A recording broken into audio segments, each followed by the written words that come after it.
Paz do Senhor, meus irmãos. Graças a Deus, mais uma terça-feira e hoje realmente nós vamos terminar essa matéria sobre o Espírito Santo, mas não é toda a matéria. A gente vai dar um intervalo agora, fazer um outro tipo de estudo, depois a gente ainda vai voltar de novo, porque ainda tem muita coisa para falar sobre o Espírito Santo. Amém? Graças a Deus. Abram suas Bíblias comigo em Romanos capítulo 8.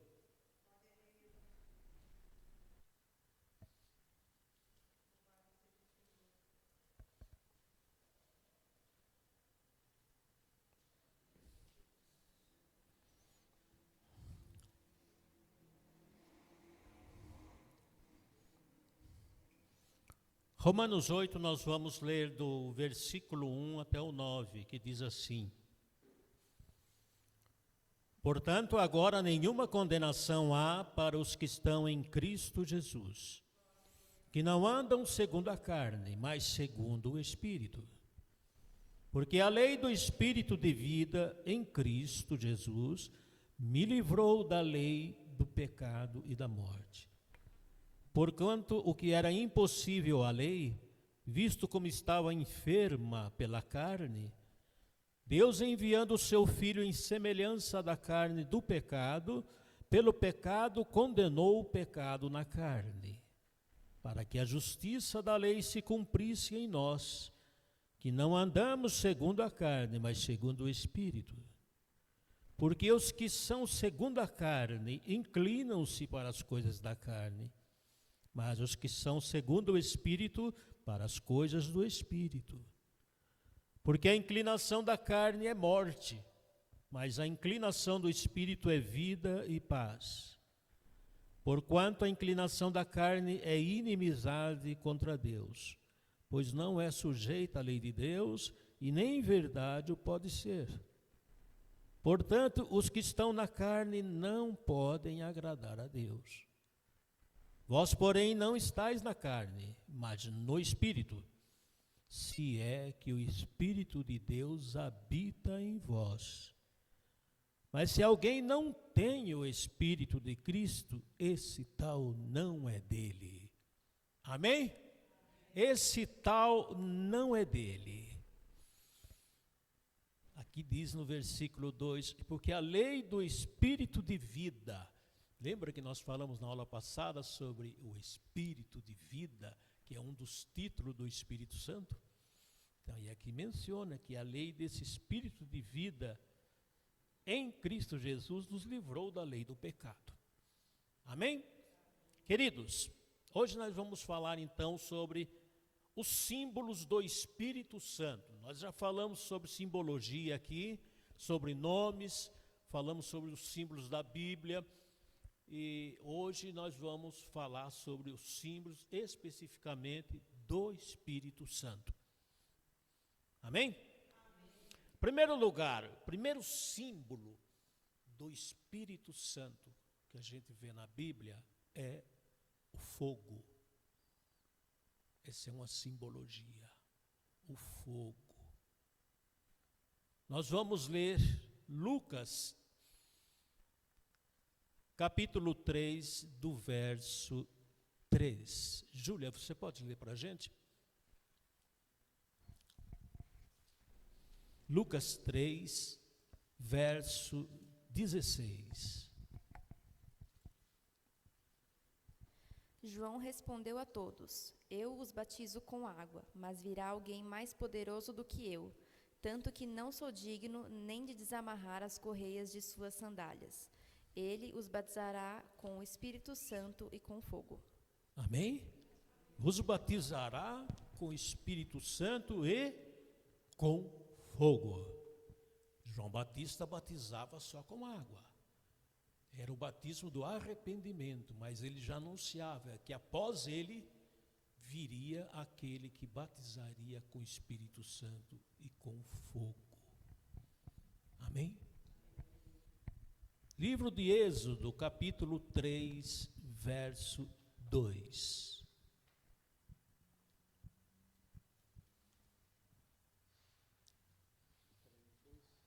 3:2. Pastor Renato, pode ler.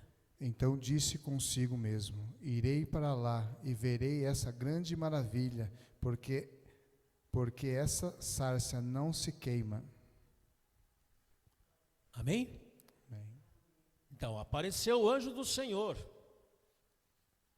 numa chama de fogo, no meio da sarça. E olhou, e eis que a sarça ardia e não se consumia. Mais uma vez aqui mencionando sobre o fogo. Queridos, no Antigo Testamento, o fogo, ele fazia parte da liturgia hebreia. Simbolizava a presença de Deus. Quando aparecia o fogo, era sinal que Deus estava ali. Símbolo do Espírito Santo de Deus e do próprio Deus, enfim. É o fogo. Simbolizava a presença de Deus e também a purificação e o juízo divino. O fogo é apresentado como elemento purificador da vida e o juízo divino. Purificador de vida que quem recebe o batismo hoje com o Espírito Santo, esse Consolador nos queima por dentro e ajuda-nos a viver em santidade, porque em nós ele efetua a santificação. Fogo purifica. Até o ouro, quando vai, esses mineiros que tiram o ouro das minas, eles levam para ser vendido, e nesses lugares onde vão testar o ouro, é testado com fogo.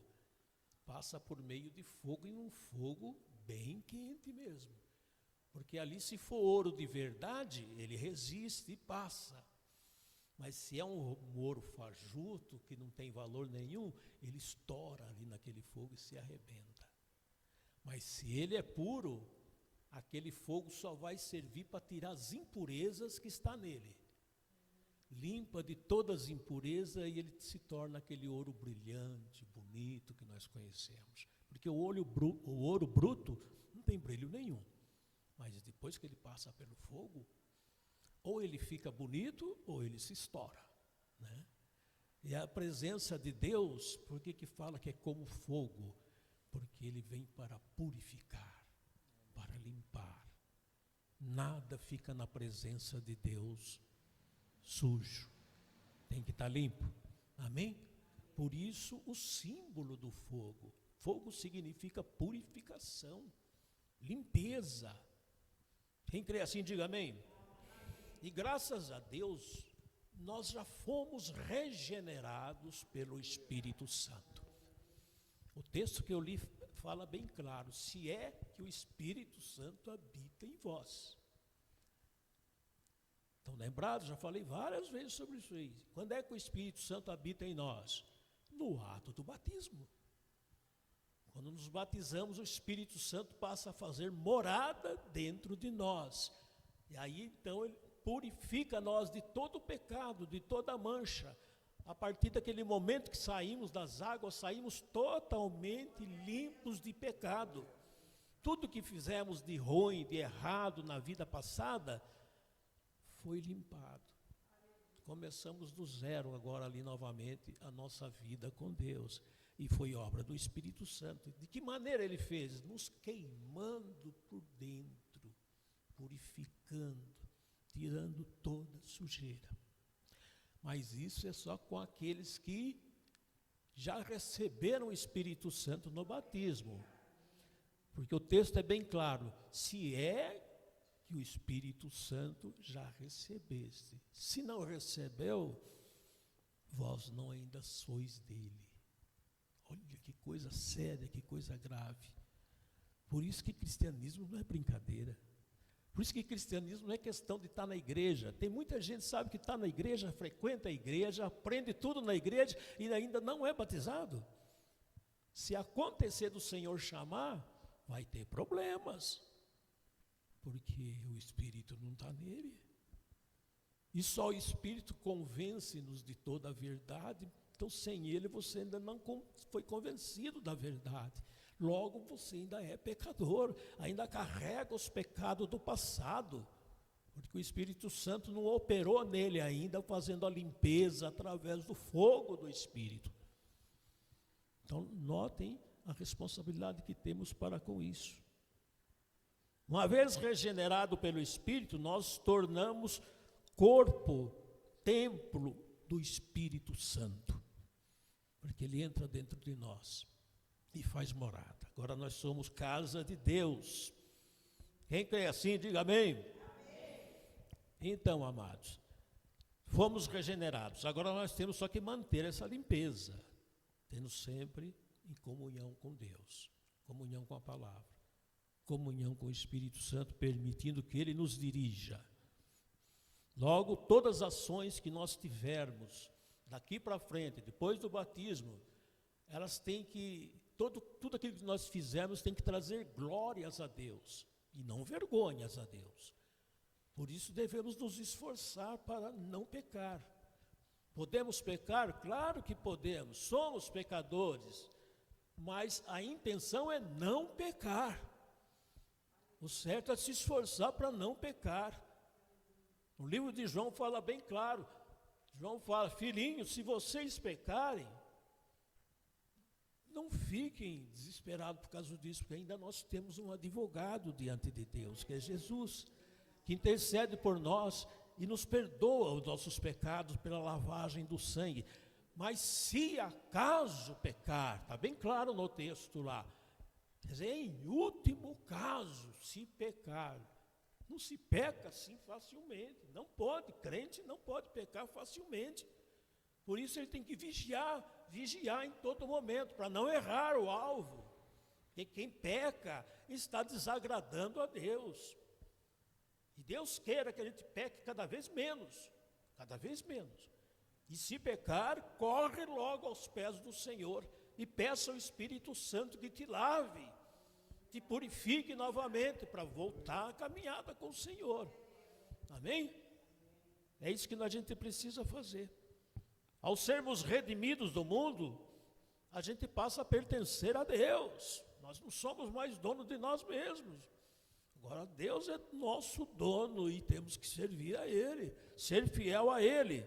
Amém? E deixar que sempre o Espírito Santo esteja com o seu fogo pronto para nos purificar das nossas falhas. Quer dizer que não peca é mentira. Quem que não peca? A mesma Bíblia fala que aquele que diz que não tem pecado é mentiroso, porque somos falhos.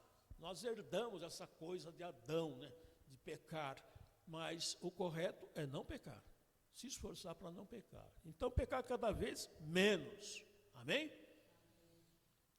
Então, é isso aí, amados, o símbolo do fogo do Espírito Santo. Tem essa finalidade na nossa vida, nos manter não somente limpo, mas purificado de toda e qualquer mancha que possa estar dentro de nós. Outro símbolo muito importante do Espírito Santo é a água.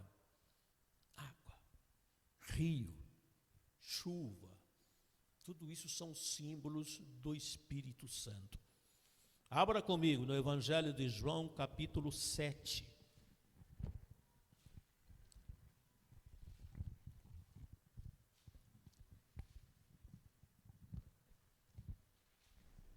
Júlia, você pode ler para mim verso 37 e 38.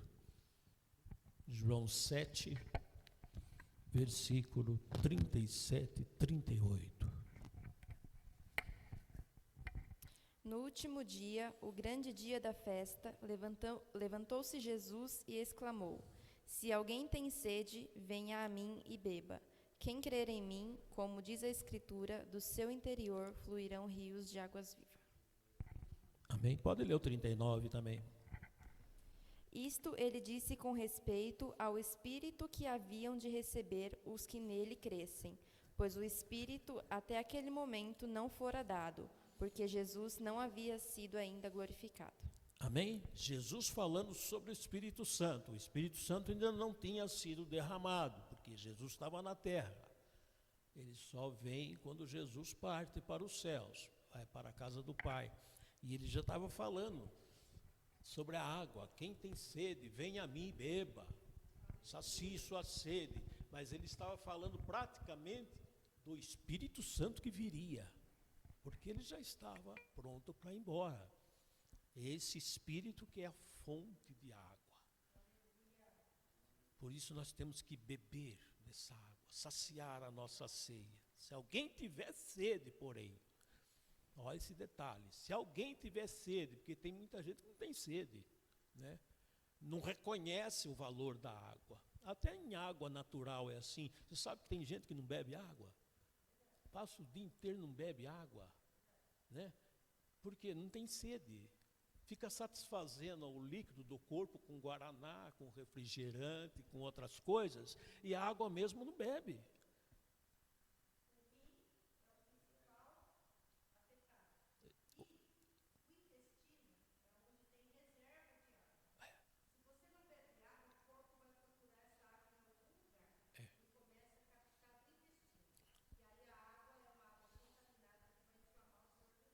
Vocês viram?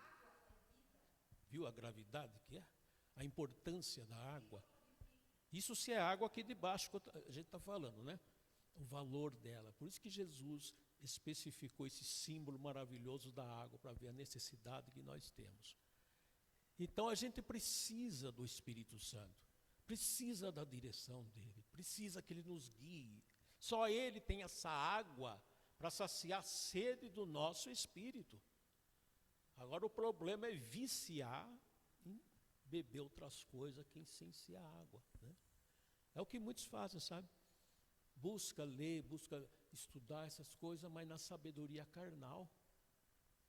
Aí não sustenta, está se enganando a si mesmo e está se prejudicando pela ausência da verdadeira água do Espírito Santo. Por isso é necessário, quando estudar a palavra, orar antes, pedir a Deus a iluminação, a direção, que o Espírito Santo esteja do nosso lado, nos convencendo da realidade da Bíblia, para que não venhamos a tomar decisões por nossa cabeça. Às vezes lê um versículo e deduz, eu acho que é assim, eu penso que é assim. Pois continue achando e pensando. Se quiser saber a verdade, peça que Deus lhe mostre, que lhe revele a palavra. Humanamente nós não temos essa capacidade, só o Espírito Santo pode dar. Se tentar pela sabedoria humana, vai acabar fazendo besteira. Amém? Porque água pura, água verdadeira, é só do Espírito Santo. De nós mesmos não é uma água correta, né? Amém? Queridos, se alguém tiver sede, por isso que ele fala, é preciso ter essa sede, ter essa necessidade, reconhecer.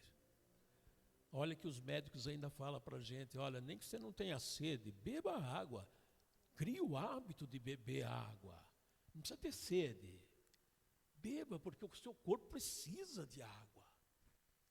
Se é assim nas coisas materiais, imagine com Deus. Então, não espere ter sede de ler a Bíblia. Leia, porque o seu espírito necessita de água, assim como o corpo físico necessita também. Amém? Não está com fome, mas coma, porque o seu físico aqui embaixo precisa comer. Sabe uma das coisas que tem as pessoas que ficam doentes, a primeira coisa que vai embora é o apetite. Não quer comer. Perde a vontade, não quero comer, fica ali. E os médicos às vezes insistem, que a pessoa insista ele para comer, faça comer, se ele não comer ele vai piorar, não vai reagir. Aí aquela hora que a pessoa não quer comer, vem a outra lá com a colher, não, vai comer sim, abre a boca e come, mas eu não quero comer, não, mas vai comer, eu vou vomitar, se eu comer, não vai vomitar não, tampa o nariz dele e enfia a colher. Faça comer, porque se não comer vai ser pior. Você não precisa ter fome. Aí precisa comer, porque o corpo que não come vai decaindo cada vez mais. Não está com sede, mas vai beber água. Sem sede, mas beba água. A gente tem que aprender a valorizar as coisas, né? Vou ler a Bíblia só quando tiver vontade. Então, É o que muitos fazem, né? Quase não lê, porque não tem vontade. Eu não sei dirigir, nem entendo de carro. Precisa da água, né? Ele ferve, né? Então, tá vendo?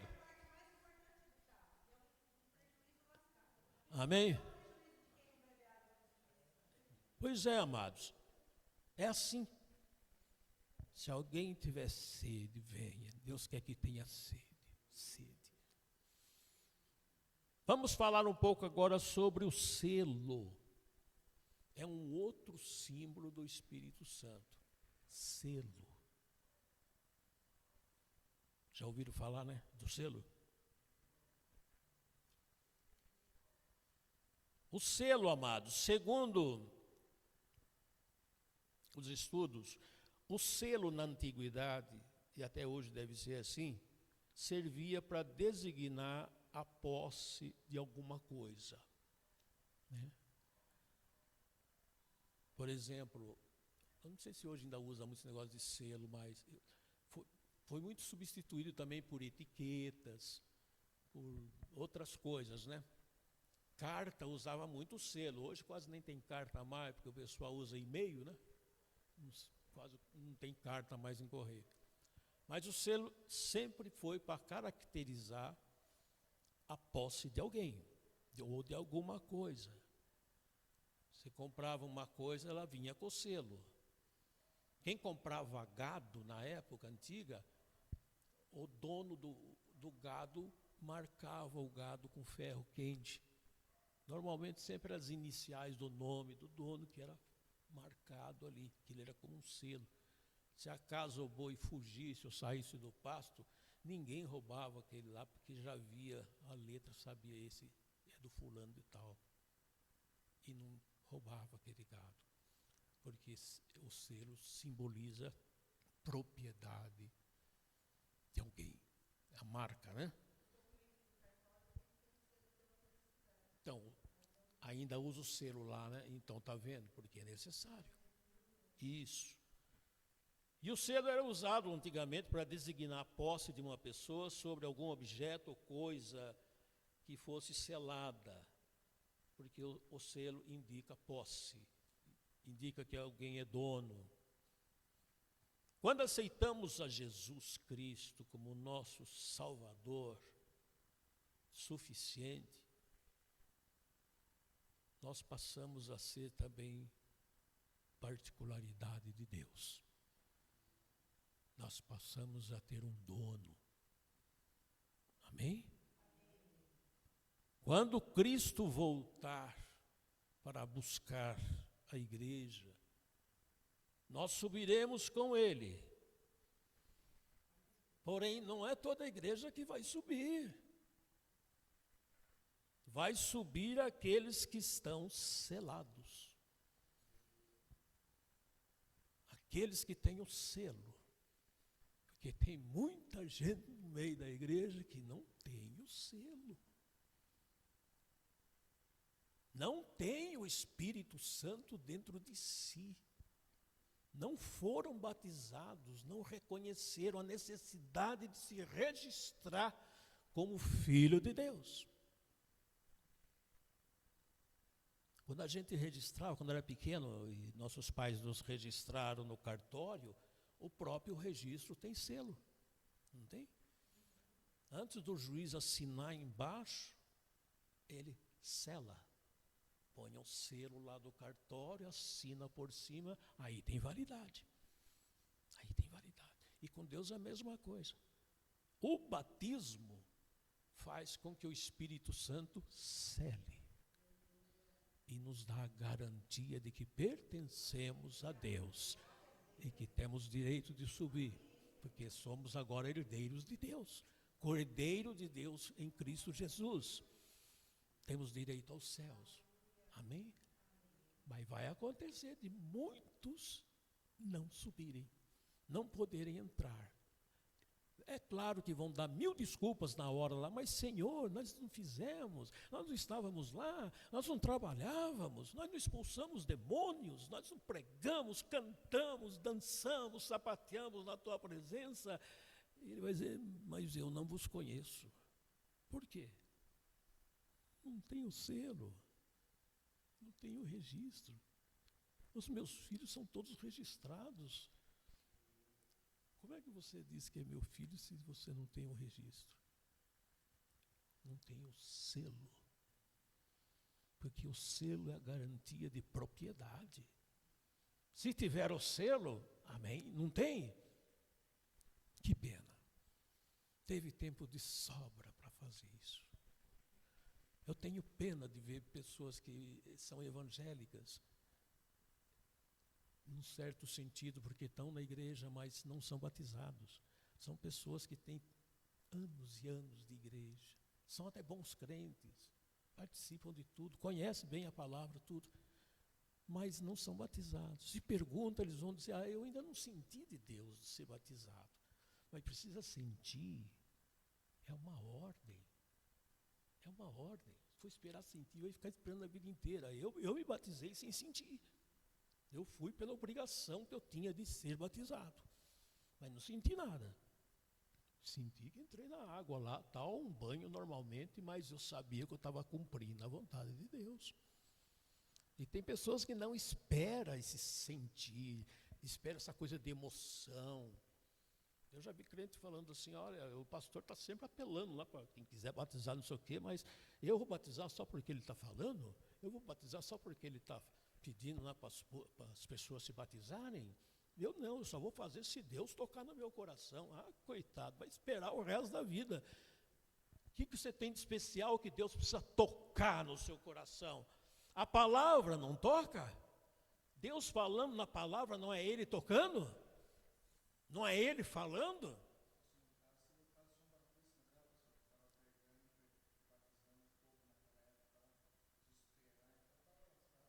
Como é que faz? Então, nós temos a palavra na nossa mão. Nós temos o Espírito Santo aqui que nos convence daquilo que está na palavra. Se está falando lá, todo aquele que crê e for batizado será salvo, mas aquele que não for batizado será condenado. Está escrito sim lá no livro de Marcos. Já está ali, Deus falando, Deus tocando. O que mais você quer? Que Ele desça aqui pessoalmente para te falar, para você batizar, aí você vai se sentir que foi tocado, e agora você vai batizar. Meu Deus, que coisa como o ser humano é, né? Obediência. Aqui não é questão de sentimento, é obediência. É isso aí. Queridos,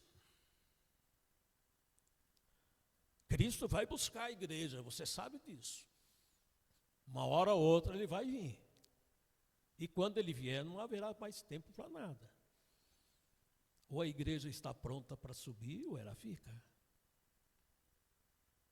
Amém? E Ele vai vir buscar aqueles que lhe pertencem. Entendeu? Aqueles que lhes pertencem. Quando os anjos vierem aqui para pegar todas as pessoas que são de Cristo, Ele vai vir em busca das pessoas que estão seladas. Haverá os selos em cada uma delas. E aquela que não tem o selo vai ficar. Não adianta reclamar, não, mas eu... Tchau, você não faz parte.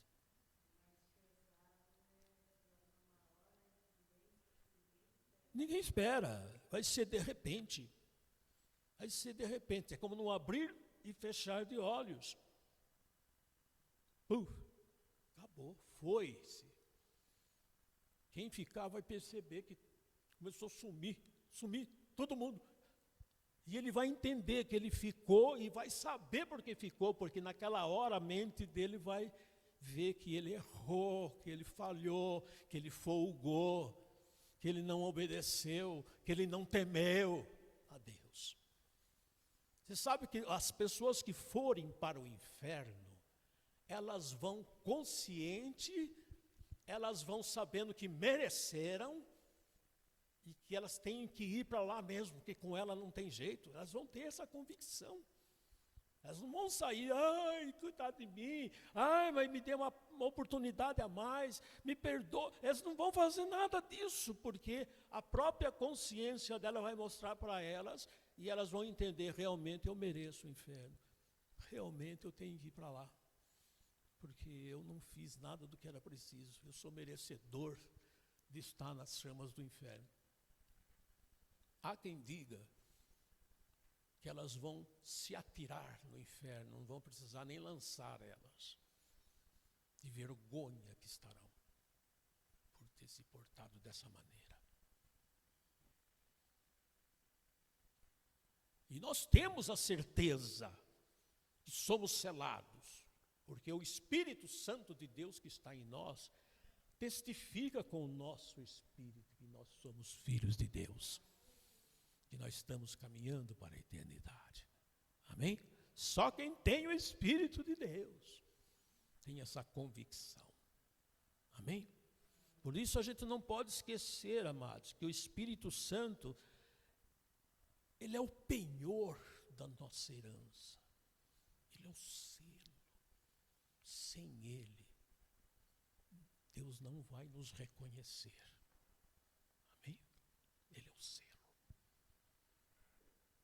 Ele é a garantia que nós vamos receber a herança da eternidade.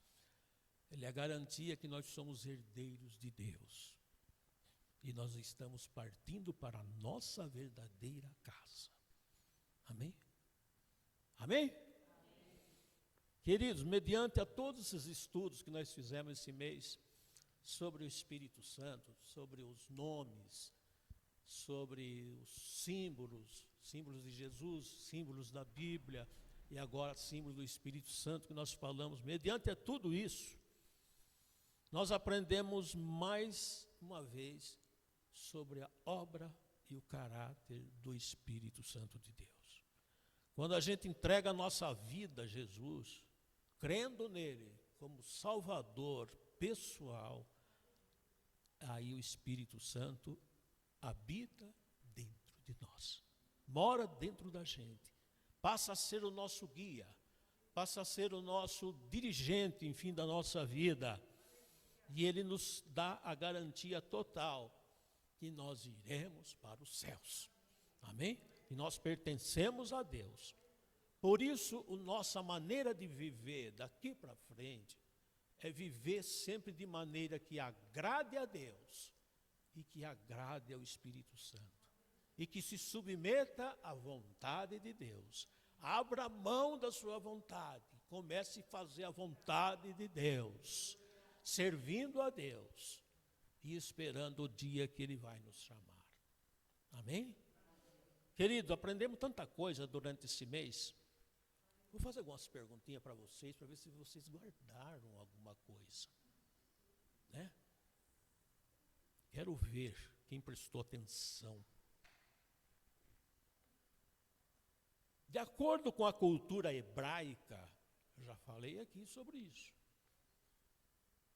De acordo com a cultura hebraica, qual é a função do nome? Lembra quando a gente no começo falou sobre os nomes? De acordo com os hebreus lá, para que servia o nome? Alguém sabe me dizer? Hã? Para que servia o nome? Se colocava nome por quê? Hã? Isso. Bem respondido. Porque o nome revela a personalidade e o caráter da pessoa. Por isso os hebreus pensavam muito bem na hora de colocar o nome. Lembra-se que eu falei de Jacó e Esaú? Jacó nasceu em segundo lugar. Primeiro foi Esaú. E Jacó saiu em seguida segurando no calcanhar. Quando os pais viram aquilo, já detectaram. Esse aí é malandro. Esse aí vai querer passar a perna em todo mundo. Esse aí já mostra a característica que vai ser alguém que vai querer as coisas a qualquer preço. E foi foi o que Jacó viveu realmente, porque ele foi mentiroso, enganou o pai dele, enganou o sogro dele lá, enganou todo mundo, porque ele queria conseguir a primogenitura, queria esse direito que era do Esaú, Esaú que tinha direito a isso. Esaú era o primogênito, mas ele fez de tudo, lutou até com Deus. Pode uma coisa dessa? Por isso que também no final das contas, depois Deus mudou o nome dele. Como Jacó não dá não, vou mudar o seu nome para Israel. E daí começou a mudar o comportamento dele, a situação dele. Então,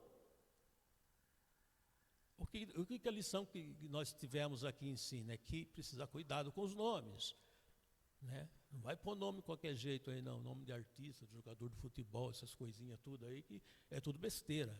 Coloque nome que dignifique, que traga influências boas na vida da criança, né? Bom, eu não posso falar isso para mim, porque eu já criei meus filhos, já estou com neto e tudo, mas quem ainda vai se casar é bom pensar nisso, né? Né, Júlia? Pense nisso. Outra pergunta que eu quero fazer para vocês, que nós falamos aqui no estudo. Cita para mim aí 3 nomes do Espírito Santo que está relacionado com a Trindade.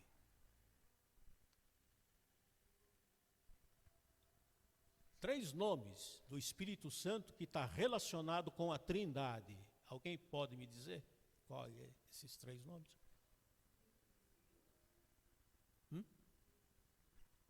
Certo. Qual mais? Falta 2. Amém. Amém. São esses daí.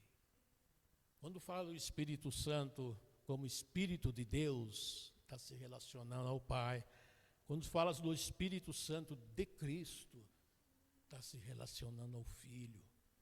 Quer dizer, os 3 aqui acabam se identificando como a relação que tem o Espírito Santo com a Trindade. Amém?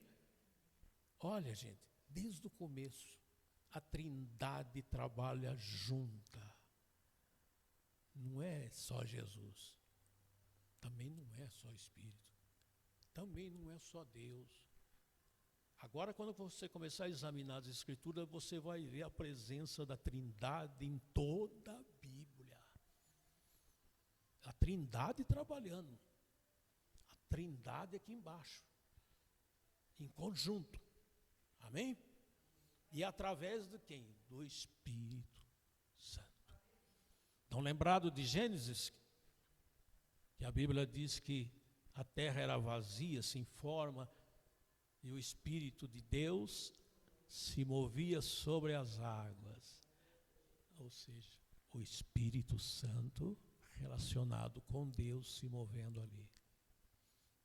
Então, sempre a Trindade junta. Amém? Eu falei também aqui nos estudos sobre a palavra que é tida do grego, que chama-se paráclito. Estão lembrados? O que é paráclito? Alguém sabe o que é paráclito? Diz para mim aí. O que quer dizer essa palavra, paráclito? Alguém sabe dizer? E nós aprendemos aqui, olha como a nossa mente é. A gente não medita nem naquilo que foi aprendido, não revê as lições em casa, também não anota, nem todo mundo tem um caderno anotando. É só alguns que fazem isso. Paráclito é um termo grego que significa alguém do nosso lado para nos ajudar e ao mesmo tempo significa consolador. É um termo grego que está na Bíblia. Consolador, aquele que ajuda, aquele que está sempre do nosso lado, nos amparando, nos acudindo. Amém? Essa palavra símbolo, que nós estudamos hoje, estudamos símbolo da Bíblia, já estudamos símbolo de Jesus, símbolo do Espírito Santo, especificamente como falamos hoje. E o que significa símbolo? Alguém sabe dizer para mim?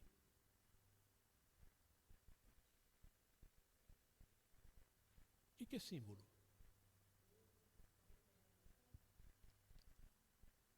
Isso é um dos símbolos. Eu quero saber o que significa símbolo. Hã? Isso. Vamos dizer assim que símbolo é figuras que representam a ação de Deus.